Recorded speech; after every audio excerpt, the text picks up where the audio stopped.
थेट नगराध्यक्षपदाची निवडणूक लढवणाऱ्या सौभाग्यवती हर्षदा राहुल बाबा पाटील यांच्याशी आता बातचीत करणार आहोत आणि या माध्यमातून नगर परिषदेवरती नगराध्यक्षपदी लोकांच्या मतरूपी आशीर्वादातून त्या जेव्हा निवडून जातील तेव्हा या नगरीचा काय काय विकास करतील, काय बदल घडवतील, त्यांचा आतापर्यंतचा प्रवास कसा होता याविषयी जाणून घेणार आहोत. हर्षदाताई नमस्कार. नमस्कार. नमस्कार. मी हर्षदा राहुल बाबा पाटील. आत्ताच तुम्ही मला विचारलं की तुम्हाला वारसा आहे का. खरं तर माझ्या माहेरी या गोष्टींचा वारसा कधीच नव्हता. जेव्हा मी लग्न करून सटाण्यात आली तर राहुल बाबांचं जे काम बघितलं मी, त्यांचं जे समाजाप्रती असलेलं प्रेम भावना, यातूनच मला प्रेरणा मिळाली आणि फक्त त्यांच्या पाठिंब्याला साथ देत मी ही निवडणूक लढवणार आहे. आणि ह्या निवडणुकीत माझ्या यशवंत नगरीचा विकास करणं हे मी एक ध्येय गाठलेलं आहे. आणि त्या विकासात मला कोणाचाही आम्हाला पाठबळ नसताना स्वतः माझे मिस्टर यांनी जे समाजकारण केलेलं आहे त्या समाजानेच आम्हाला ही संधी साधून आम्हाला काम करण्याचा चान्स दिलेला आहे. यशवंत नगरीमध्ये राहुल बाबा पाटील यांना मानणारा एवढा कार्यकर्ता वर्ग आणि तो युवा कार्यकर्ता वर्ग आम्ही पाहतो. म्हणजे सर्व वयोगट त्यांच्यावरती प्रेम करतं, पण युवकांची एवढी मोठी फळी या नेतृत्वामागे उभं राहण्यामागे कसं काय शक्य झालंय त्यांना? राहुल बाबांसोबत एवढा युवा वर्ग आहे पाठीशी. तर तुम्हाला मला एक सांगावंसं वाटेल की युवा वर्ग त्यांच्या पाठीशी असण्याचं कारण ते प्रत्येकाच्या घराशी त्यांची जी नाळ जुडलेली आहे. खऱ्या अर्थाने ते समाजाच्या म्हणजे युवा नेतृत्वाच्या पाठीमागे म्हणजे त्यांच्या पूर्ण कुटुंबाशी पाठीशी असतात. जसं की कोणाचा दवाखाना असेल, कोणाचा लग्नाचा विषय असेल, मग तो गरीब असो श्रीमंत असो हा तिथे विषय नाही. फक्त ते घर माझं आहे आणि त्या घराची जबाबदारी माझी आहे. सुख दुःखाशी हो, हे त्यांच्या म्हणजे हे त्यांच्या मनात असतं आणि ते तिथे जातीने लक्ष घालून आणि त्या गोष्टीमध्ये हजर असतात. तसंच काही कोणाचे भांडण असतील त्यात त्यांची म्हणजे समजूतदारपणा, म्हणजे कोणाचे घर उद्ध्वस्त होऊ नये हे त्यांचं एक ध्येय आहे, एकोपा राहावा. म्हणून युवा नेतृत्व त्यांना एवढं मानतो. कारण म्हणजे युवा नेतृत्वाचे आई वडील असो, हे जसे राहुल बाबांचेच आई वडील आहेत, त्यांचं घर म्हणजे राहुल बाबांचंच घर आहे. त्यांची बहीण आणि राहुल बाबांची बहीण म्हणजे हे सगळं एकच आहे. मी एकच आहे, मी तुमचाच आहे, हे त्यांचं नेहमी एक त्यांच्या मनात ही गोष्ट असते. आणि ते नेहमी युवा वर्गासाठी त्यांच्या अडचणींमध्ये नेहमी धावून जातात. म्हणून त्यांचा पाठिंबा त्यांच्या पाठीशी नेहमी असतो. म्हणजे दिवस असो रात्र असो काय वेळ न पाहता राहुल बाबा हे सटाणावासियांच्या मदतीला, त्यांच्यावरती प्रेम करणाऱ्या नागरिकांच्या मदतीला कायम धावून आलेले आहेत. हेच दिसतंय हर्षदाताई. हे एवढं मोठं प्रेम इतक्या कमी वयामध्ये मिळणं हे म्हणजे खूप सहज शक्य नाही. त्यासाठी खूप सारं त्यांनी डिव्होशन दिलेलं आहे. हे प्रेम पाहून तुम्हाला पती म्हणून त्यांच्याकडे जेव्हा पाहतात तेव्हा कसं वाटतं? त्याच्या मागे एक त्याग पण आहे त्यांचा. जो त्याग म्हणजे फॅमिलीशी असलेला त्याग. जो वेळ त्यांनी पत्नीला, घरात आई वडिलांना, मुलाबाळांना न देता एक खरंच समाजाला वेळ दिला आहे. त्यांच्या सुखदुःखात म्हणजे दिवस असो रात्र असो, अर्धी म्हणजे कोणाचा फोन आला असेल आणि तो त्यांनी टाळला असेल असं कदापिही झालं नाही. त्यांनी नेहमी समोरच्या व्यक्तीला शब्द दिला असेल, मी तिथे येतो, थांबतो. मग तो हॉस्पिटल असो, मग कोणाचा ॲक्सिडेंट झालेला असो, मग ते गाव असो किंवा गावाबाहेर असो, कुठेही काही घटना घडली असेल ते तिथे स्वतः पोहोचतात आणि त्या लोकांचे प्रश्न सोडवतात. म्हणूनच ह्या एका कारणामुळे युवा पिढी त्यांच्या पाठीशी आहे. तर कोविडचा तो भीषण काळ जो होता, प्रत्येकाच्या जगण्या मरण्याचा त्यावेळेला प्रश्न होता. प्रत्येकजण स्वतःच्या जीवाला राखून होता. तर अशा परिस्थितीमध्ये लोक घराबाहेर जिथे पडणं टाळत होते तिथे सुद्धा राहुल बाबा हे स्वतः आपल्या नागरिकांच्या जीवितासाठी कितीतरी मोठं योगदान देत होते. आणि त्यावेळेला घरामध्ये सुद्धा असा प्रसंग निर्माण झाला होता की तो आजही तुमच्या मनाला हळवा करतो. नेमकं काय? मला तुम्हाला एक माझ्या मनातली गोष्ट सांगायची आहे. हा कोविडचा काळ इतका भयंकर होता की त्या काळात स्वतःचा भाऊ बहीण कोणी नसताना मी जेव्हा प्रचार करत होती आता, तर मला मी एका कुटुंबाला भेटली. त्या कुटुंबात फक्त एक लेडीज होती. तर त्या लेडीजचे मी जे शब्द ऐकले तर मला एक मन भरून आलं माझं. त्या बोलल्या, मला वडील नाही. जेव्हा माझे वडील वारले तो काळ कोरोनाचा होता आणि तेव्हा आम्हाला सोबत कोणीच नव्हतं, ना समाज ना नातेवाईक.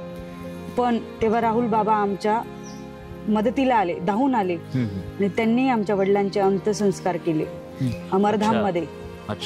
तर ती एक खरंच माझ्यासाठी एक मी त्या गोष्टीने खूप भारावून गेली की यांनी जो वेळ समाजाला दिला आहे त्याची पोचपावती आज मला मिळालेली आहे. म्हणजे कठीण काळात त्यांनी लोकांना साथ दिली, हीच एक माझ्यासाठी प्रेरणा आहे. खरंय खरंय. बागलांची लेक धनुष्यबाणावरती लढते थेट हे स्लोगन जे आहे ते संपूर्ण सटाणा शहरामध्ये अगदी घराघरात लोकांना फार भावलेलं आहे. संसाराचा गाडा हाकताना ही नगराध्यक्षपदाची निवडणूक तुम्ही आता लढवत आहेत आणि या प्रचारादरम्यान लोकांचा हे जे प्रेम पाहताय तुम्ही, एवढा विश्वास तुम्हाला इतक्या कमी कालावधीमध्ये लोकांचा दिसतोय, कसं वाटतं हे वातावरण? बागलांची लेक लढते थेट. मी ह्या बागलांची सून आहे, ही माझी पूर्वपुण्याच म्हणता येईल की मला हा एक सुवर्ण संधी मिळाली आणि ती सुवर्ण संधी ही खऱ्या अर्थाने मला माझ्या मिस्टरांमुळेच मिळाली. कारण ते जे काम आहे त्यांनी केलेलं आतापर्यंत यशवंत नगरीत, तर त्याचाच एक मला एक संधी त्यांनी मला एक साधून आणली आणि त्यांच्या खांद्याला खांदा लावून आपल्या शहराचा एक सर्वांगीण विकास करण्याचा आम्हाला हा एक चान्स मिळाला आहे. आणि नक्कीच मी बागलांची सून म्हणून आणि एक यशवंत नगरीची लेक म्हणून हे काम नक्कीच करणार आहे. कारण माझ्या बऱ्याचशा समाज बांधवांचे आणि माता भगिनींचे प्रलंबित प्रश्न आहेत. बरोबर. आणि जे कामं त्यांचे बाकी आहेत ते नक्कीच मी करण्याचा पूर्ण प्रयत्न करेल. ताई, नुकतीच राज्याचे लाडके उपमुख्यमंत्री एकनाथरावजी शिंदे यांची अतिशय प्रचंड अशी जाहीर सभा आपल्या यशवंत नगरीमध्ये झाली. लोकांचं हे उत्स्फूर्त प्रेम प्रतिसाद पाहून लोकांच्या मतरूपी आशीर्वादाने तुम्ही सटाणा नगर परिषदेच्या नगराध्यक्षपदी विराजमान झाल्या, तर नेमका काय बदल लोकांना या शहरामध्ये दिसेल आपल्याला? खरंच ही आनंदाची गोष्ट होती. सभेला आदरणीय एक उपमुख्यमंत्री म्हणजेच महाराष्ट्र राज्याचे आमचे लाडके भाऊ एकनाथजी शिंदे साहेब हे आले होते आणि माझ्या लाडक्या बहिणी, म्हणजे आम्ही सर्व लाडक्या बहिणी साहेबांच्या, तर मला एक खंत सांगावीशी वाटेल या तुमच्याशी जेव्हा हितगुज करते मी, की माझ्या महिलांना काही उपचार घ्यायचे असतील तर ते उपचार घेण्यासाठी आम्हाला धुळे, मालेगाव, नाशिक यासारख्या ठिकाणी जावं लागतं. तर त्यांचा जो प्रश्न म्हणजे तो माझाच प्रश्न झाला. तर आम्हाला एक स्वतंत्र रुग्णालय पाहिजे आणि ते रुग्णालयाचा प्रश्न आम्ही आमचे लाडके भाऊ एकनाथजी शिंदे साहेब नगर विकास खात्याचे मंत्री, आम्ही त्यांच्याकडून नक्कीच मंजूर करून आणि तो प्रश्न मार्गी लावू. आणि परत माझ्या सटाणा शहरीत देव मामलेदार यशवंतराव महाराज मंदिर, म्हणजे ज्यांचं जे आम्ही पर्यटन स्थळ म्हणून एक स्मारक उभारणार आहोत, ते स्मारक काही म्हणजे झालं होतं, मंजुरी झालं आहे, पण ते काम अजून पण मार्गी लागलेले नाही. त्या कामाची मंजुरी आम्ही नक्कीच साहेबांकडून घेऊन आणि ते काम मार्गी लावू, हाही एक प्रश्न आम्ही सोडवणार आहेत. आणि तो माझ्यासह माझ्या सर्व जनतेचा आहे, यशवंत नगरीतील जनतेचा. कारण ते आमचे यशवंत नगरीतील एक प्रशासकीय अधिकारी होते आणि त्यांनी ही समाजासाठीच काम केलं होतं. खरंय खरंय. आणि आम्हालाही समाजासाठीच काम करायचं आहे आणि आम्ही समाजाचे काहीतरी देणं लागतो, त्यासाठी आम्ही हा वसा घेतलेला आहे. आणि खरंच माझी यशवंत नगरी आज आम्हाला विकसित करायची आहे. ताई, सटाणावासियांसाठी पाणी प्रश्न आणि वाहतूक कोंडी नित्याची हे सुद्धा फार मोठे प्रश्न आहेत, त्याविषयी काय दृष्टिकोन आहे तुमचा? खरंच दादा, हा प्रश्न आमच्यासाठी खूप महत्त्वाचा आहे. पाणी आमच्यासाठी सोनं, नाणं, पैसा, अडका ह्या गोष्टी आम्हाला एवढ्या महत्त्वाच्या नाहीये. कारण दैनंदिन गोष्टीत लागणारी महत्त्वाची गोष्ट म्हणजे स्वच्छ पाणी. बरोबर.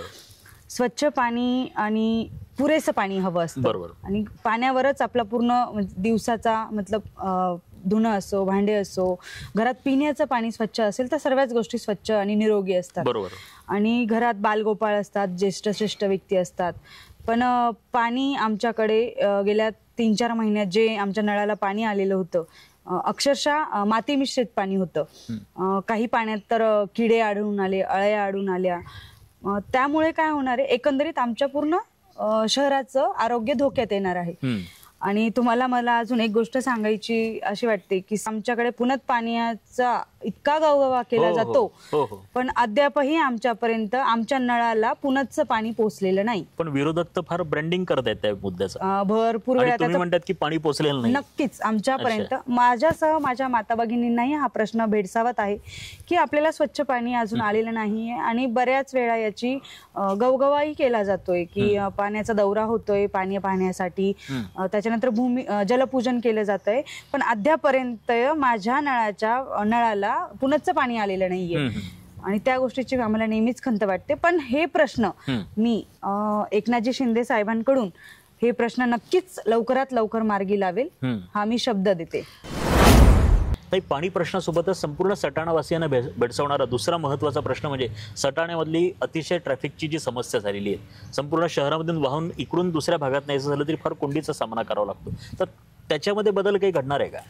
निश्चितच हा प्रश्न आमच्यासाठी तितकाच महत्त्वाचा आहे, कारण माझे बालगोपाळ जे जिजामाता शाळा असेल तिथून निघतात ते शिवतीर्थ 4 फाट्यापर्यंत जीव मुठीत घेऊन येतात. का रस्त्याने खूप खड्डे आणि धुळीचं खूप साम्राज्य, आणि त्या खड्ड्यांमुळे जी वाहतूक कोंडी होते त्याच्यामुळे मला एक पर्यायी मार्ग वाटतो तिथे, की एक आपण पादचारी मार्ग तिथे काढावा, आणि तो आपण निश्चितच काढू. कारण तो प्रश्न हाच माझ्या मुलाबाळांचा आहे, म्हणजे भविष्यात त्यांना कुठल्याही प्रकारच्या अडचणी तिथे येणार नाही, आणि त्याच्या बरोबरच वाहतुकींची कोंडीही तिथे कमी होईल. म्हणूनच निश्चितच मी हा प्रश्न मार्गी लावेल. तर येत्या 2 डिसेंबर रोजी सटाणावासियांना पुन्हा एकदा संधी आहे बदल हे सत्यात उतरवण्यासाठी. 2 डिसेंबरला या नगर परिषदेचं मतदान आहे. मतदाते जे आता असंख्य तुम्हाला पाहतायत तर त्यांना काय आवाहन करणार तुम्ही? शहराचा विस्तार वाढलेला आहे, परंतु त्यात अपेक्षित बदल झालेला नाहीये. म्हणूनच मी थेट नगराध्यक्षपदाची उमेदवार हर्षदा राहुल बाबा पाटील व माझ्यासह माझ्या शिवसेने पक्षातील सर्व उमेदवार आम्ही तुम्हाला विनंती करतो की या परिवर्तनात तुम्ही आम्हाला मतदान रूपी आशीर्वाद देऊन येत्या 2 डिसेंबर रोजी धनुष्यबाण या निशाणीवरील बटन दाबून प्रचंड मतांनी विजय करून आणि आम्हाला परिवर्तनाची संधी द्याल ही अपेक्षा बाळगते. धन्यवाद. सटाणा शहराच्या नगर परिषदेच्या निवडणुकीमध्ये शिवसेनेच्या वतीने थेट नगराध्यक्षपदाची निवडणूक लढवणाऱ्या सौ हर्षदाताई राहुल बाबा पाटील आणि नगरसेवक राहुल बाबा पाटील यांच्याशी आपण बातचीत करतो आहे. राहुलजी, असे कुठले प्रश्न तुम्ही सटाणा शहरामध्ये इतकी वर्ष राहत असताना पाहता की ज्या सुटायला पाहिजे होते कधीचेच खरं तर, पण आजही ते कायम आहेत, तेच प्रश्न तेच समस्या लोकांना भेडसावत आहेत? आज प्रामुख्याने शहरातील जनतेला अपेक्षित असणारे 2-3च प्रश्न असावेत. त्याच्यात मुळात पाण्याचा तर मोठा प्रश्न आहे. गटारींचा एक आहे ना ज्वलंत प्रश्न जो निर्माण झालेला आहे तो प्रशासकामुळे किंवा राजकारण्यांमुळे म्हणता येईल तो आहे घरपट्टीचा. अच्छा, म्हणजे नेमका काय प्रश्न आहे घरपट्टीचा? घरपट्टीमध्ये जे भारांक ठरवण्याचा विषय असतो तो काउन्सिलला अधिकार असतात. काउन्सिलने ठराव करून ते शासनाकडे पाठवायचे असतात. त्याच्यात ती कमी पण करता येते, परंतु त्याकडे सगळ्यांनी दुर्लक्षच केलंय असं म्हणता येईल. आणि 4 वर्ष प्रशासकीय राजवट असल्यामुळे ती अतिशय वेगाने ती वाढ होत गेली. आणि आत्ताची अवस्था अशी की ती न परवडणारी, शहरातील लोकांना भाड्याने घर घेऊन राहणं परवडेल परंतु स्वतःच्या घराचा टॅक्स भरणं परवडत नाही, अशी अवस्था शहरातील जनतेची झाली. हे बदल हे व्हायला हवे होते. नक्कीच नक्कीच. 6 वर्षांपासून तुम्ही या शहराची सून आहे. कुठले प्रश्न आहे महिला वर्गाला भेडसावणारे की त्यात बदल हे व्हायलाच पाहिजे? खरं तर नक्कीच आमचा प्रामुख्याने जो प्रश्न आहे तो म्हणजे स्वच्छ पाण्याचा. स्वच्छ पाणी. आमच्याकडे माती मिश्रित पाण्याचा पाणी पुरवठा केला जात होता, आणि मी स्वतः एक गृहिणी आहे. माझ्या घरात लहान बालगोपाल आहेत, ज्येष्ठ मंडळी आहेत, म्हणजे एकंदरीत त्यांचं आरोग्य हे धोक्यात आहे त्या पाण्यामुळे. म्हणून आम्हाला पाण्याचा प्रश्न म्हणजे स्वच्छ आणि मुबलक पाणी आम्हाला मिळालं पाहिजे. प्रामुख्याने आमच्या महिलांना जो नेहमी भेडसावत असतो तो प्रश्न म्हणजे आम्हाला स्वच्छ पाणी. म्हणजे माझ्या माता भगिनींना आणि मलाही आम्हाला सोनं पैसा नाही दिलं चालेल, पण एक वेळ आम्हाला स्वच्छ आणि मुबलक पाणी मिळायला पाहिजे. कारण आमची जी दैनंदिन गरज आहे रोजची ती स्वयंपाक असो, कपडे धुणं असो, भांडी असो, घरातली जी कामं असतात ती आमची पाण्यापासूनच सुरुवात होते. आणि खरं अर्थाने तुम्हाला एक सांगते सर की गेल्या 3-4 महिन्यापूर्वी आमच्या शहराला जो पाणी पुरवठा झाला त्यात अक्षरशः माती मिश्रित पाणी, अळई, किडे हे आढळून आले. आणि ते पाणी जेव्हा घरात येतं म्हणजेच एकंदरीत आमचं लहान मुले असतील, ज्येष्ठ मंडळी असतील, यांचं आरोग्य धोक्यात येतं. आणि आमच्या शहरात एक तुम्हाला सांगते की जो नेहमीच सगळ्या लोकांना सांगितलं जात आहे, मोठ्या म्हणजे आश्वासनं देऊन सांगितलं जाते की पाणी पुरवठा योजना पूर्ण झालेली आहे आणि ती आपण पूर्ण केली आहे, हे जे विरोधक ब्रँडिंग करत आहेत, पण खऱ्या अर्थाने ती पाणी पुरवठा योजना आमच्या नळापर्यंत पोहोचलेली नाही. आम्ही आजही पाण्याच्या बाबतीत आम्ही मागेच आहोत आणि आम्हाला स्वच्छ आणि पुरेसं पाणी मिळत नाहीये. आणि मी नक्कीच या पदाचा जेव्हा कारभार सांभाळेल तर पहिले मी माझ्या गृहिणींचा आणि माता भगिनींचा प्रश्न हा पाण्याचा सोडवेल हा निश्चितच तुम्हाला शब्द देते. आणि नगर विकास खात्याचे मंत्री महोदय आदरणीय एकनाथजी शिंदे साहेब यांच्याकडून काही कमी पडलेल्या ज्या गोष्टी आहेत किंवा निधी असो तो मी तो नक्कीच त्यांच्याकडून खेचून आणून आणि हे काम मार्गास लावेल हा तुम्हाला शब्द देते. निश्चितच ताई, हाच प्रश्न तुम्हाला पण आहे की सेवेची संधी तुम्हाला दिली तर तुम्ही काय बदल घडवू इच्छाल? म्हणजे हे तर नक्कीच. बदल आहेतच जे आता बाबांनी सांगितलं. हो, त्यांनी सांगितल्याप्रमाणे बदल तर आम्ही घडवणारच आहेत, पण तरीही बदल घडवून दाखवण्यासाठी मला जनतेला एकच सांगायचं आहे की आपल्या शहरात स्वच्छ आणि मुबलक पाणी उपलब्ध करून द्यायचं आहे, तसेच स्वच्छ आणि अंधारमुक्त परिसर करायचा आहे, आणि जे खड्डे रस्त्यावर आहेत तर खड्डेमुक्त रस्ते आणि भ्रष्टाचारमुक्त राजकारण आपल्याला करायचं आहे. हा बदल निश्चितच आपल्या शहरात घडेल आणि आपल्या शहराला एक परिवर्तनाचं वळण येईल आणि नक्कीच आपली यशवंत नगरी आज एका विकसित ठिकाणी जाऊन पोहोचेल, हा शब्द मी माझ्या शहरवासियांना देते. निश्चितच म्हणजे मतदात्यांनो इच्छाशक्ती आहे, काम करण्याची शक्ती देखील आहे, सामर्थ्य देखील आहे. आणि विशेषतः आता नुकतीच म्हणजे उपमुख्यमंत्री एकनाथजी शिंदे यांनी जाहीर सभेत एक वक्तव्य केलं जे प्रत्येक सटाणावासियाला भावलंय की तुम्ही हर्षदाताई आणि शिवसेनेच्या सर्व पॅनलला विजयी करा आणि त्यांना जे काही सामर्थ्य लागेल, आर्थिक निधी लागेल नगराच्या विकासासाठी, त्याची चिंता करू नका, हा शब्द त्यांनी हे सगळे आपल्या सटाणावासियांना दिलेला आहे. त्यामुळे मतदान हे नेमकं कुठे केलं पाहिजे आणि त्याच्यातून काय होऊ शकतं, खोटी ब्रँडिंग करणाऱ्यांना मत द्यायचं का खरोखर या शहराचा कायापालट घडवू शकतील अशा या समर्थ नेतृत्वाला मतदान करायचं, शिवसेनेच्या संपूर्ण पॅनलला बहुमताने नगर परिषदेवरती विराजमान करायचं, हा निर्णय आता घ्यायची वेळ आलेली आणि 2 डिसेंबरला तुम्ही घ्याल ही खात्री आहे. राहुलजी, नगरपालिकेचा निधी हा मर्यादित असतो आणि प्रभाग क्रमांक 3चे तुम्ही नगरसेवक होते, तेव्हा तत्कालीन नगरसेवक होते, तर त्यावेळेला या प्रभागासाठी 8,31,00,000चा निधी हा तुम्ही मोठ्या प्रयत्नाने खेचून आणला आणि विविध विकास कामे हे शक्य झाली. हे कसं काय शक्य झालं तुम्हाला आणि त्यातून काय विकास केला तुम्ही? तसं बघायला गेलं की नगरपालिका ही तशी आमची मातृसंस्था. माझा ज्या दिवशी जन्म झालाय 2 डिसेंबर 1991ला, तेव्हा माझे वडील नगरपालिकेतच होते अधिकारी म्हणून. अच्छा. आणि त्यांच्याकडे खास करून वसुली विभाग होता. त्याच्यामुळे नगरपालिकेचं उत्पन्न किती हे मला जन्मजात माहिती. बरोबर. त्याच्यावर अवलंबून न राहता आपल्याला कुठून तरी शासनाच्या वतीने जिल्हा स्तरावरून राज्य स्तरावरून निधी आणून काम करावे लागतील हे मला इलेक्शन लढवण्याच्या अगोदरच समजलेलं होतं. मग मी वाटचाल करत असताना 16च्या इलेक्शनला जेव्हा निवडणुकीदरम्यान प्रचाराला जात होतो, शहरातलाच पुत्र असल्यामुळे शहरातल्या ज्या बेसिक समस्या आहेत त्या तर मी जाणूनच होतो जन्मापासून. मग वरिष्ठ लेवलला जो काही माझा मित्रपरिवार असेल, बरेचसे असे मित्र आहेत की ते राजकारणात आता वरिष्ठ विविध पक्षांमध्ये कार्यरत आहेत आणि चांगल्या पोस्टिंगला आहेत, तर मग त्यांच्या माध्यमातून कसा निधी मिळेल ह्या विषयावर मी जाऊन, तेव्हा नगरविकास मंत्री आत्ताचे आमच्या पक्षाचे एकनाथ शिंदे साहेबच तत्कालीन नगरविकास मंत्री होते आणि मी विरोधी पक्षात होतो, तरी सुद्धा त्यांनी कोणताही पक्षभेद न ठेवता मला राज्यातील ऐतिहासिक असा एकाच प्रभागासाठी लागणारा 6,31,00,000 राज्यस्तरीय आणि 2 कोटी रुपये हे जिल्हास्तरीय असे मिळवले मी. शिवसेनेला लाडक्या बहिणींचा पाठिंबा आहे, राहुल बाबा आणि हर्षदाताई यांना युवा वर्गाचा पाठिंबा आहे, आबाल वृद्ध हे पाटील परिवार जे आहे त्यांच्या समाजकारणाच्या प्रेमात आहे. कारण प्रत्येकाने अनुभव घेतलेला आहे की खरं नेतृत्व हे कसं असायला पाहिजे, राजकारण नाही पण समाजकारण करणारे हे जी जोडगोळी आहे, तर त्यांना सत्ता दिली तर यांच्या विजनरी संकल्पातून आपल्या सटाण्यामध्ये काय बदल होऊ शकेल ते प्रत्येकाला खात्री असल्यामुळेच यंदा 2 डिसेंबरला प्रत्येकाचा निश्चय हा पक्का झालेला आहे की धनुष्यबाण या निशाणीवरती मतदान करायचं आणि आपल्या सटाणा शहराचा जो बदल आहे तो प्रत्यक्ष झालेला साकारायचा.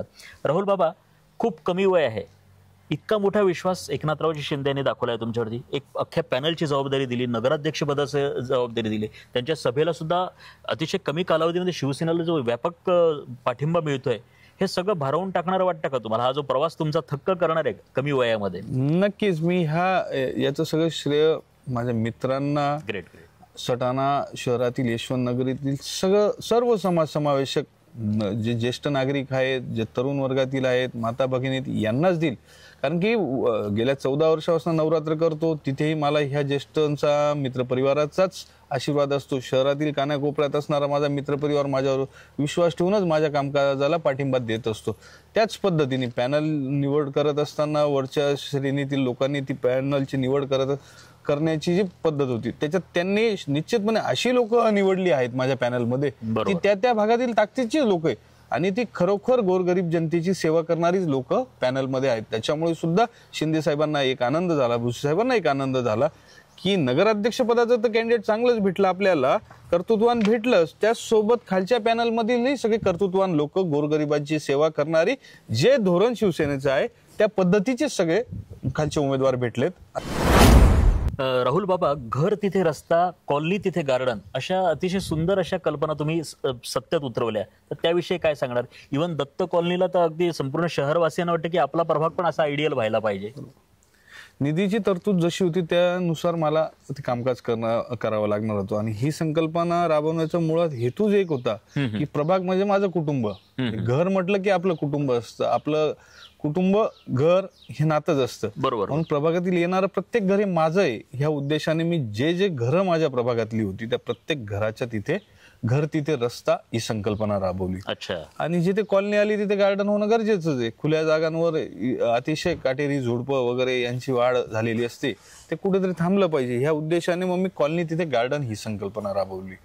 आणि ह्या निधीची एक तरतूद म्हणजे अंदाजित रक्कम ह्या धरून एक दत्त कॉलनी सारखी एक आयडियल कॉलनी की सटाणा शहरात सुद्धा मुंबई पुण्याच्या धर्तीवर कॉलनी होऊ शकते अशी एक कॉलनी मी एक प्रायोजिक तत्वावर बनवली. त्या कॉलनीचं वैशिष्ट्य असं आहे की तिथे अंडरग्राऊंड गटार आहे, रस्ता आहे, गार्डन आहे, ज्येष्ठ नागरिकांसाठी बसण्यासाठी बैठक व्यवस्था आहे. नाशिक सटाणा शहरात कुठेही नसेल असा एक गजिबो म्हणून एक प्रकार गजिबो असतो, तो गजिबो आमच्या दत्त कॉलनीमध्ये आहे. एक युनिकनेस आपलं दाखवण्यासाठी की आपणही विकास करू शकतो, आपल्या शहरातही होऊ शकतं हा दाखवण्याचा, आणि मी काहीतरी करू शकतो हे मी आज शहरातील जनतेला दाखवलं. अच्छा. याच अभिनव संकल्पनांमुळे राहुल बाबा, सटाणा शहरामध्ये आम्ही जेव्हा प्रचारादरम्यान सुद्धा पाहतोय किंवा ओव्हरऑल गेल्या 5-7 वर्षांपासून जेव्हापासून तुमचं समाजकारणाची सांगड राजकारणाशी घातली गेली, फार मोठ्या युवकांची फौजी तुमच्या मागे आहे. आणि हे युवक हे असे तसे नाही तर ते मनापासून तुमचं नेतृत्व स्वीकारलेलं आहे. नेमकं काय रहस्य आहे बरं याचं? मी पहिलेपासून मैत्रीवर विश्वास ठेवणारा माझं व्यक्तिमत्वच तसं आहे की मी मित्र म्हणजे माझ्यासाठी सर्व काही आहे. मला कुटुंबापेक्षा मैत्रीमध्ये जास्त आनंद मिळतो. 2011ला जेव्हा मी पुणे युनिव्हर्सिटीमध्ये पहिल्यांदा असा इतिहास घडलाय की फर्स्ट इयरचा विद्यार्थी हा GS म्हणून झालेला आहे. तत्कालीन जीवनात मी सटाणा महाविद्यालयाचा GS झाल्यानंतर ग्रामीणसह शहरातील मित्रांचा एक गोतावळा मला तयार करण्याचा जो आनंद मिळत होता त्या माध्यमातून जी मित्र या काळात तयार झाले त्यानंतर अद्यापर्यंत मित्रांची संख्येमध्ये वाढच होते, मित्रांच्या संख्येत घट होत नाही. त्याचं कारण असं की मी माझ्या मित्रांना माझं सर्वस्व मानत असतो. बरोबर. आणि त्यांना मी माझ्या कुटुंबातील सदस्यांसारखं माझ्या भावांसारखं प्रेम हे देत असतो आणि त्यांच्या वतीने मला ते प्रेम मिळत असतं. त्याच्यामुळे आज शहरात नाही, जिल्ह्यात नाही, राज्यात मित्रांचा गोतावळा माझा आहे. आणि प्रामाणिक मित्र जे असतात त्याचं उदाहरण आज शहर बघतंय की एक 34 वर्षाच्या मुलामागे अख्ख्या संपूर्ण शहरातील, ग्रामीण भागातील, जिल्ह्यातील तरुणांचा गोतावळा सटाण्यात येऊन प्रचारासाठी सक्रिय होतोय. प्रत्येक जण प्रत्येकाच्या दारात जातोय. हे यश माझं नसून हे माझ्या मित्र परिवाराचं आहे, एवढंच मी निश्चितपणे निश्चितच. हा मित्र परिवार जेव्हा पाहतो तेव्हा मला आठवतो कोविडचा काळ. तो जीव घेणा काळ असा होता की प्रत्येक जण घरामध्ये स्वतःचा जीव वाचवण्यासाठी बसलेला होता. अशा प्रसंगी तुमच्या कुटुंबाची पर्वा न करता तुम्ही सटाणा शहरातल्या सर्वसामान्य नागरिकांच्या कुटुंबाचा एक भाग बनले. त्यांना बेड उपलब्ध करून देणं, औषधं उपलब्ध करून देणं, ज्यांना किराणा हवा, अन्न हवं ते उपलब्ध करून देणं. प्रसंगी कोणी जायचं नाही तर अंत्यसंस्काराला सुद्धा तुम्ही उपस्थित राहिले ज्यांचे दुर्दैवी मृत्यू झाले. हा सगळा प्रवास आज आठवल्यानंतर जेव्हा लोकांचा प्रतिसाद दिसतो, लोकांच्या डोळ्यामध्ये अश्रू दिसतात, काय वाटतं? कोविड सारखा जो आजार तत्कालीन आला तो आजार हा म्हणजे आपल्या भारत देशाचं जगावरच त्याचं सावट होतं. खरं. आणि त्याविषयी कोणी असा अभ्यासही केलेला नव्हता की इतक्या मोठ्या प्रमाणातील हा आजाराचं स्वरूप वाढून लोक मृत्युमुखी पडतील हे कोणाला माहित नव्हतं. परंतु मृत्युमुखी पडलेला व्यक्ती असू द्या किंवा कोविड झालेला व्यक्ती असू द्या, शेवटी तो व्यक्तीच असतो ना. त्या व्यक्तींपासून लांब पळण्याचं काही कारणच नाही. आपल्याकडनं जे शक्य आपण त्या दिशेने ती मदत केली. बेड असतील. तेव्हा तुम्हाला तुमच्या जीवाची पर्वा नाही वाटली का त्या याच्यात? नाही, त्या काळात असं पण होतं की माझी पत्नी प्रेग्नेंट असताना मी कोविड मध्ये फिरत होतो तर मी माझ्या पत्नीला माहेरी पाठवून दिलं. अच्छा. हा, मी माझ्या घरात मी स्वतः क्वारंटाईन सारखा राहायचो, सेपरेट रूम मध्ये राहायचो. ही मी स्वतःची काळजी घेत होतो माझ्या कुटुंबियांना लपवून. पण म्हणजे थांबवलं नाही. कार्य जर थांबलं असतं तर माझे मित्र माझ्यापासून ज्या मित्रांची साथ मला आयुष्यभर लाभत आली त्या मित्रांपासूनच मी लांब झालो असतो. म्हणून मी त्या कोविड काळात कोणत्याही प्रकारे न कोणत्या आजाराला घाबरता प्रत्येक ठिकाणी प्रथमतः जाण्याचा प्रयत्न केला. अजमेर संस्थानाचं कोविड सेंटर असेल तिथे वारंवार गेलो. तिथली स्वच्छतेचं काम मी नगरपालिकेच्या वतीने करून घेतलं. स्वतः प्रभागात फवारणी असेल, शहरात कोविड डिटेक्शन जिथे जिथे झालं असेल त्या घरांमधली फवारणी असेल, त्या नातेवाईकांना मुळात कोविड हा आजार एक सहानुभूतीचा आजार होता. एक घरच्यांना एक मातृप्रेम देणं गरजेचं होतं. त्या दृष्टिकोनातनं मी आजार मृत्युमुखी पडलेल्या कुटुंबियांच्या घरच्यांना एक आधार देण्याचं काम माझ्या वतीने मी केलं. म्हणजे राहुल बाबांचं हे बोलणं ऐकून आठवते की आपण आता त्या भूमीमध्ये आहोत की जिथे सेवाभावाचा जन्म झालेला आहे. देव मामलेदार महाराज ज्यांनी जनतेला हवं आहे, त्यांची गरज आहे, दुष्काळग्रस्त आहेत, तेव्हा आता सरकारचा खजिना रिता केला, लुटवला होता. या भूमीमध्ये राहुल बाबा पाटील हे असं युवा नेतृत्व आहे, अवघ्या 33 वर्षांचं हे व्यक्तिमत्व की ज्यांनी आपल्या आयुष्याचा खजिना कोरोना काळामध्ये समाज जीवनासाठी लुटवला. आणि यशवंत देव मामलेदार यांचं कृपा त्यांच्यावरती की त्या याच्यामध्ये इतक्या अवघड प्रसंगामध्ये जेव्हा प्रत्येक जण जीवाला जपत असताना सुद्धा राहुल बाबा अशा प्रकारे रुग्णांमध्ये मिसळले, रुग्णांच्या परिवाराची सहाय्यता केली. परंतु देव मामलेदार महाराजांची कृपा की या समाजसेवेचं त्यांना वरदान मिळालं आणि ते सुरक्षित राहिले, त्यांचं कुटुंब सुद्धा सुरक्षित राहिलं. राहुलजी, आता देव मामलेदार महाराजांचा विषय निघालेला आहे. सटाणा यशवंत नगरी म्हटलं की देव मामलेदार, तो स्मारकाचा मुद्दा नेमका कुठे रखडलाय हो? खऱ्या अर्थाने बघायला गेलं देव मामलेदार श्री यशवंतराव महाराज हा भावनेचा विषय असून प्रत्येकाच्या हृदयातला एक स्थान मामलेदारांचं आहे. आणि हे यशवंत नगरीतल्या प्रत्येक व्यक्तीला यशवंतराव महाराज म्हणजे हे निश्चितपणे देव आणि त्यांच्या माध्यमातून त्यांच्या आशीर्वादाने काम करायची प्रेरणा मिळत असते. स्मारकाचं सद्यस्थितीला काय चालू हे सर्वश्रुत आहे, संपूर्ण शहराला माहिती आहे. मला कोणावर टीका टिप्पणी नाही करायची, परंतु मी निश्चितपणे सांगतो येणाऱ्या काळात निकाल जो लागणार आहे तो लागेलच. परंतु नगर विकास खातं आमच्याकडे, शंभूराज देसाई साहेबांकडे पर्यटन खातं आहे. तर त्या स्मारकाच्या विषयी जे काही पेंडिंग विषय असतील, थांबलेले विषय असतील, ते पूर्ण करायचा निश्चितपणे प्रयत्न करणार आहे. आणि मला स्मारक असं करायचंय, शिर्डीचे साईबाबा असतील, शेगावचे गजानन महाराज असतील, त्याचबरोबर सटाण्याचे श्री देव मामलेदार यशवंतराव महाराज असतील, हे समकालीन काळातले आहेत. परंतु शिर्डीचा इतका मोठ्या प्रमाणात विकास झाला, शेगावचा विकास झाला, आम्हाला त्याच धर्तीवर, शिर्डी शेगावच्याच धर्तीवर आमच्या मंत्री महोदयांकडनं निधी प्राप्त करून निश्चितपणे देव मामलेदारांच्या स्मारकासह देवस्थानचा विकास हा शिर्डी शेगावच्याच धर्तीवर करायचं आहे. निश्चितच तुमची इच्छाशक्ती भरपूर आहे, पण इथल्या विरोधकांनी काम फार केलेलं नाहीये. ज्या स्मारकाचा तुम्ही विषय मांडतायत आणि तो तुमच्या हातून नक्कीच होईल. सटाण्यामधला हा जो ट्रॅफिक कोंडीचा प्रश्न आहे, ज्याच्यामुळे लहान विद्यार्थ्यांपासून सुद्धा वयोवृद्धांना पण अगदी जीव मुठीत घेऊन जावं लागतं, तर हा सुटू शकेल का? पण ट्रॅफिकचा मुद्दा सुटण्यासारखा आहे. त्याच्यासाठी बऱ्याचशा गोष्टी, जो मुख्य मार्ग आहे सटाणा शहरातील विंचूर प्रकाशा, तर त्याच्या व्यतिरिक्त लिंक रोड आहेत, चौगा रोडचा रस्त्यांचा प्रश्न आहे, पण तिथे इच्छाशक्तीच लागणार. इच्छाशक्तीचा अभाव.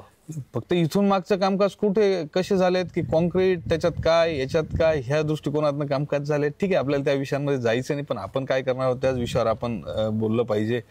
बायपासच्या विषयावर सुद्धा वरिष्ठ लेवलला पत्रव्यवहार झालेले आहेत. इथून मागच्या लोकप्रतिनिधी आदरणीय सुभाष बाबांचे असतील, आता सद्यस्थितीच्या खासदार असतील, शोभा बच्चाव असतील, यांच्या वतीने, सगळ्यांच्या वतीने बायपासच्या मुद्द्यावर सुद्धा कामकाज चालू आहे. अच्छा, आता स्मारक पण झालं, रस्ते पण तुम्ही करण्याची इच्छाशक्ती बाळगताय, पण मुख्य प्रश्न आहे पाणी.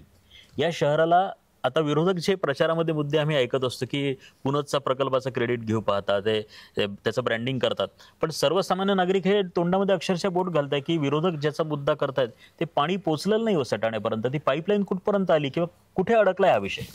पुनत पाणी पुरवठा योजनेचा मी स्वतः साक्षीदार आहे. मी त्या बॉडीत होतो, आमच्याच काळात तो ठराव झालेला आहे. परंतु पुनतच्या खोलावर जर गेलं ना, पुनत धरणावर जे प्रथमतः जे आरक्षण टाकण्यात आलं ते कोणी टाकले ह्या मुळात खोलावर गेलं पाहिजे. पुनतचं आरक्षण टाकल्यामुळे ही पुनत पाणी पुरवठा योजना होते. आणि ह्या योजनेचं खरं श्रेय जाईल तर ते आदरणीय तत्कालीन खासदार डॉक्टर सुभाष बाबा भामरे यांनाच. बरोबर, त्यांच्याकडे राज्यात सरकार होतं, केंद्रात सरकार होतं, ते विद्यमान तत्कालीन राज्यमंत्री होते. त्यांच्यामुळे जी योजना पूर्ण, म्हणजे जी आता मंजूर योजना आहे ती त्यांच्यामुळेच झालेली आहे. त्याच्यात जो पुनत पाणी पुरवठा योजनेचा आज गवगवा राजकीय दृष्टिकोनात पाणी आणलं, अहो शहरातली जनता सुज्ञ आहे, त्यांना ज्ञात आहे. हो. आज अशी अवस्था आहे, तुम्ही मला मी एक मुलासारखा या शहरवासियांचा मुलगाच आहे, या उद्देशाने मला सकाळी रोज पाण्याच्या टायमिंगला 5-50 कॉल येतात की अरे दादा असं झालं, अरे बाबा असं झालं, आज आळीयुक्त पाणी आलं, आज माती मिश्रित पाणी आलं, आज गटारीचं पाणी आलं. तुमची पुनः पाणी पुरवठा योजना आहे कुठे? खरं आहे ना. तुम्ही जे त्याच्यातलं काय मलईच्या उद्देशाने जे काही फेरफार केले आहेत त्याच्यामुळे तुम्ही राजकारणामुळे, निवडणुकीमुळे लोकांना पाण्यापासून वंचित ठेवलेत. योजनेचा कालावधी कधीचा, योजना आज कोणत्या स्टेजला आहेत. आज चौगाव रोडवर ज्या 2 टाक्या बांधल्या आहेत त्या टाकीत एक थेंब पाणी गेलेलं नाही, आणि तुम्ही कोणत्या याच्याने म्हणतात की पुनः पाणी पुरवठा योजनेचं पाणी शहरवासियांना आम्ही देतोय. तिथल्या फिल्टर प्लांट वरनं जे पाणी येतं तुमच्या आराम नदीवर तो पूल नाही, तुम्ही कोणत्या उद्देशाने सांगतात की आम्ही शहरवासियांना पाणी पाजतोय. जुन्या एक्झिस्टिंग लाईनला जेव्हा ठेंगोड्या येथील पंपिंग स्टेशन बंद होतं, तात्पुरत्या लेवलला तुम्ही ते पाणी ठेंगोड्याच्याच एक्झिस्टिंग लाईनला जोडून सटाणा शहरातील तत्कालीन 2001चे नगराध्यक्ष आदरणीय कैलासवासी अर्जुन आप्पा अहिरे यांनी जे फिल्टर प्लांट बांधला, यांनी जी टाकी बांधली, त्या टाकीमध्येच तुम्हाला फिल्टर करून ते पाणी शहरवासियांना पाजावं लागतं. तुमच्या पुनर् योजनेमधून तुम्ही ते पाणी पाजत नाही. ही सत्यता आहे. अच्छा, म्हणजे हा खोटारडेपणा लोकांना लक्षात येतोय. बरोबर. आता हा पाण्याचा प्रश्न जसा महत्वाचा आहे तसं राहुल बाबा तुम्ही पाहताय की सटाणा शहर विस्तारत आहे. या गेल्या 7-8 वर्षामध्ये विस्तार वाढतोय, नववसाहती निर्माण झाल्यात. पण या नववसाहतींना पक्के रस्ते नाही, भूमिगत गटारी नाही, त्या ठिकाणी ज्या सुखसुविधा हव्या म्हणजे अभ्यासिका पाहिजे, वाचनालय त्या नाही. नगर परिषदेच्या नगराध्यक्ष पदावरती हर्षदाताईंची नियुक्ती होणं आणि शिवसेनेच्या सर्वच्या सर्व पॅनलला लोकांनी भरभरून मतदान करून निवडून आणणं, याच्यामुळे या बाबतीत काही बदल घडेल का नववसाहतींच्या बाबतीत? निश्चितपणे घडणार. ह्या विषयावर मी स्वतःला भाग्यवान समजतो की नगर विकास खातं हे शिवसेना पक्षाकडे, बरोबर, आणि त्याला जे कागदोपत्री फॉलोअप घ्यावा लागतो त्या गोष्टींमधून मी स्वतः गेलेलो ना. मी स्वतः माझ्या प्रभागासाठी विरोधी पक्षात असताना निधी आणलाय. त्याच माध्यमातून जेव्हा हर्षदा पाटील या नगराध्यक्ष म्हणून या शहराची सेवा करण्याची संधी या शहरवासियांच्या वतीने देण्यात येईल, तेव्हा मी प्रथमतः शहरवासियांचा जो नवीन वसाहतीतला जो मेन मुद्दे आहेत, रस्ते असतील, गार्डन असतील, भुयारी गटर असतील, त्यालाच आम्ही प्राधान्य देणार आहोत. आणि ते निश्चितपणे सॉल्व्ह केल्याशिवाय आम्ही थांबणार नाही. निश्चितच, म्हणजे तुम्हाला तो विश्वास आहे आणि ते सामर्थ्य सुद्धा आहे.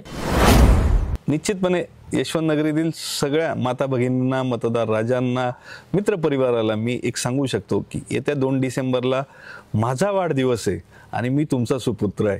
तुम्ही एकच आव्हान करेल की येत्या 2 डिसेंबरला सटाणा शहरातील तमाम माता भगिनी असू द्या, मित्रपरिवार असू द्या, ज्येष्ठ नागरिक असू द्या, जे जे मतदार राजा आहेत, जे मतदार पण नाहीत परंतु मतदार परिवर्तनात आणू शकतात, अशा सगळ्यांना माझी विनंती असेल की येत्या 2 डिसेंबरला शिवसेना पक्षाच्या अधिकृत उमेदवार, नगराध्यक्षपदाच्या अधिकृत उमेदवार सौ हर्षदा राहुल बाबा पाटील, तसेच संपूर्ण शहरातील शिवसेना पक्षाच्या वतीने नगरसेवक पदासाठी दिलेल्या उमेदवारांना आपण धनुष्यबाण ह्या निशाणी समोरील बटन दाबून प्रचंड मताधिक्याने विजयी करा आणि येणाऱ्या काळात यशवंत नगरीमधील रखडलेल्या सगळ्याच प्रश्नांचा नायनाट करण्याची संधी आपण द्याल ही अपेक्षा व्यक्त करतो.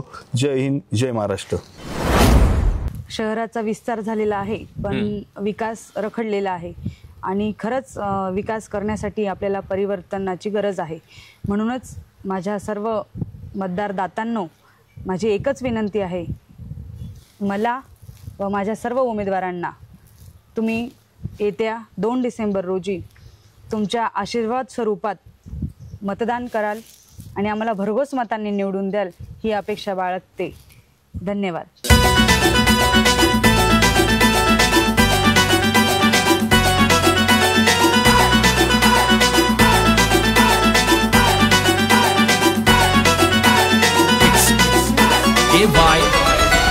नणांसाठी राब राबतो, सागल्या बनून जागतो, संकटात पाय रोवूनी